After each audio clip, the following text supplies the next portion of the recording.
Hello, Fred Gar here. This is my second attempt at recording a video that is a continuation of When Not to Buy Silver Part 2. So, some of these principles, or maybe not even principles, but ideas, you may have heard in my other videos, but I'm trying to bring them together in one video and let you know where my thoughts are now and where I'm coming from. So I will try to elaborate if I feel the need, but I have these notes I'm reading from. So my first step, I believe, is to have multiple streams of income before buying silver. The reason for this is because, as we saw during the early stages of the coronavirus, that people lost their only income stream because the economy was shut down.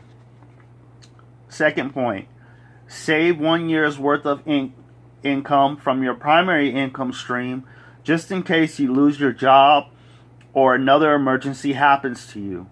Also, 1 year's worth of income allows you to learn a skill, trade, or go back to college for more education to help you increase your earning potential in the future.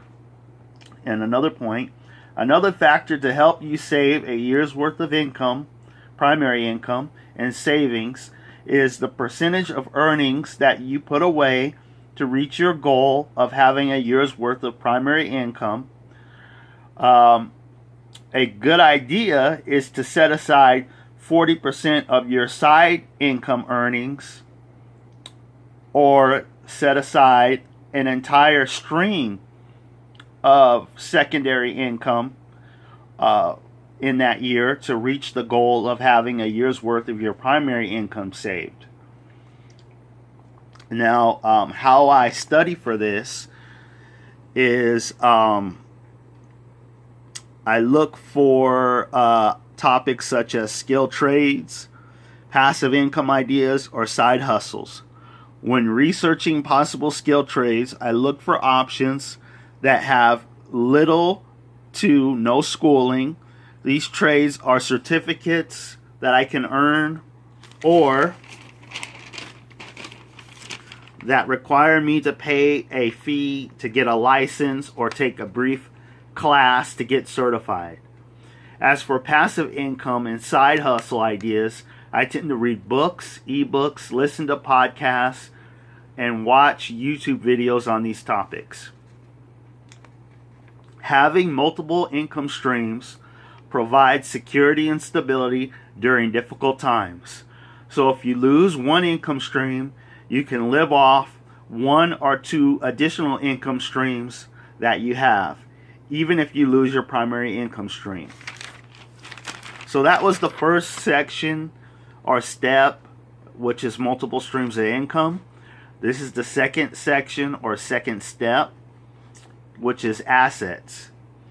Robert T. Kiyosaki defines an asset as something that puts money into your pocket with little or no work from you. Passive income generated from an asset, for example, could come from rental income generated from real estate. Why are assets important?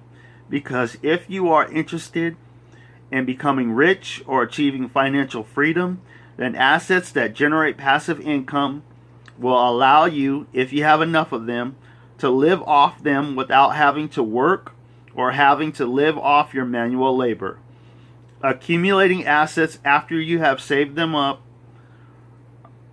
after accumulating assets after you have saved up a year's worth of primary income will help you reach the goal of having enough positive cash flow to live off of besides your manual efforts.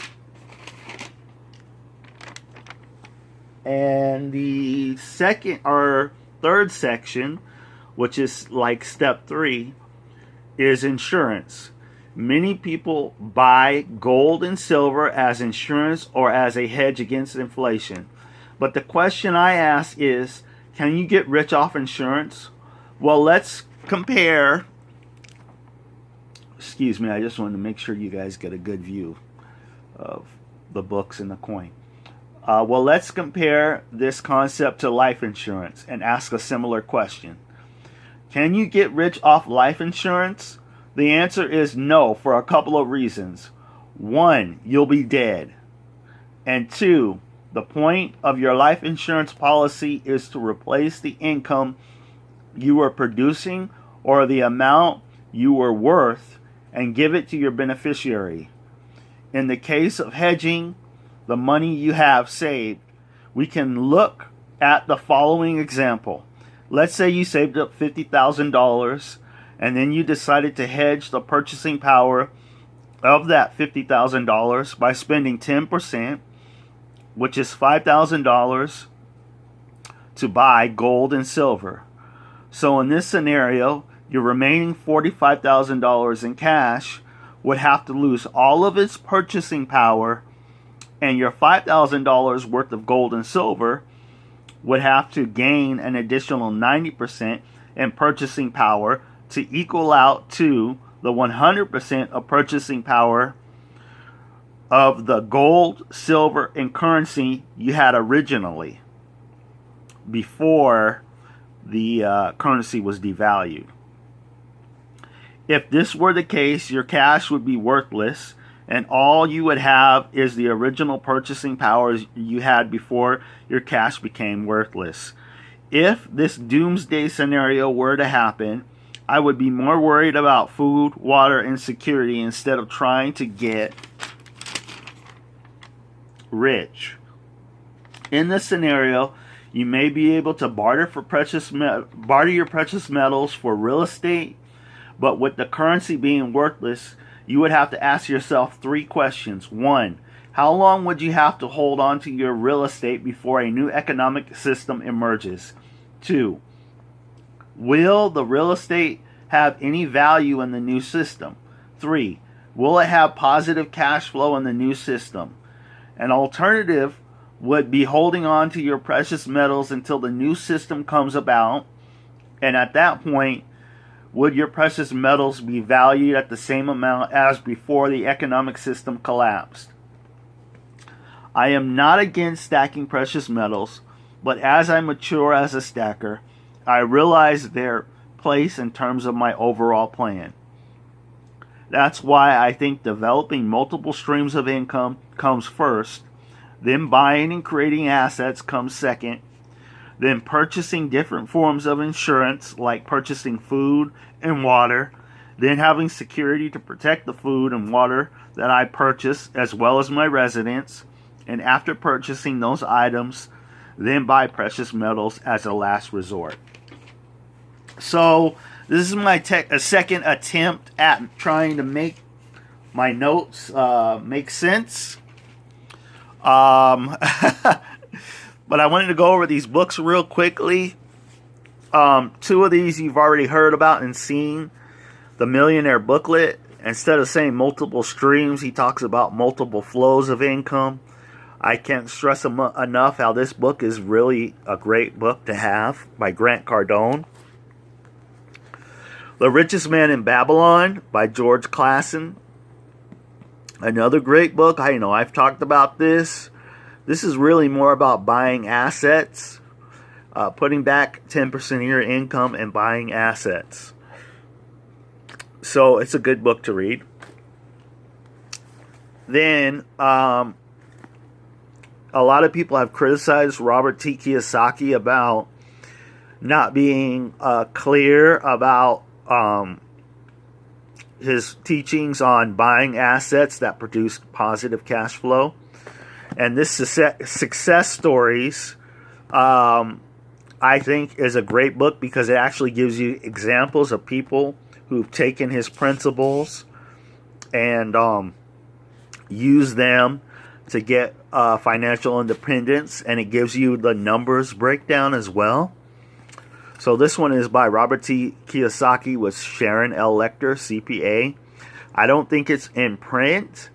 So you may have to go on to eBay, or maybe you can get lucky and see if it's on Amazon used. I think this one is a really good buy. Then the book that started it all, Multiple Streams of Income by Robert G. Allen. Really, it's more about buying assets and creating assets.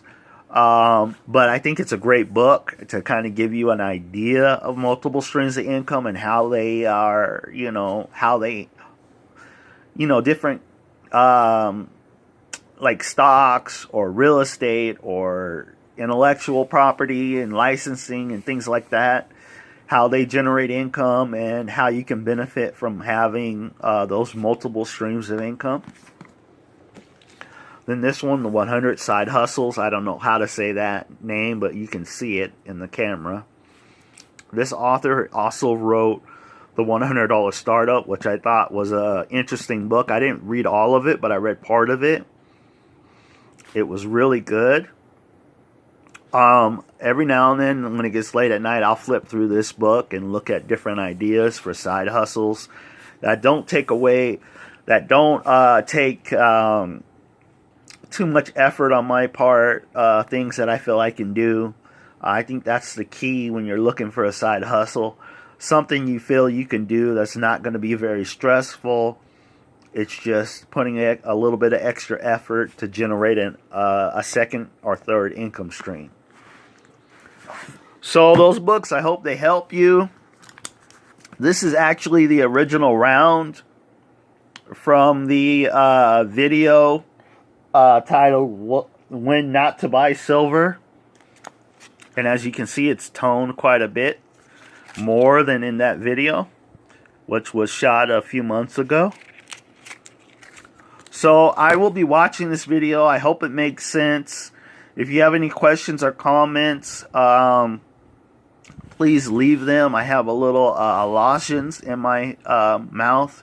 So I'll be watching this video to see if I spoke clearly enough for you to understand me, even with the lozenge, if I can even say it right, equivalent of a cough drop in my mouth. Okay, guys, well, I would say steady stacking, but get that multiple stream of income, get those assets, get that food, water security, and then get your gold and silver. And don't worry, I'm not going to stop buying gold and silver. I just won't be buying as much. Okay, see you in the next video. Fred Gar here. Bye-bye.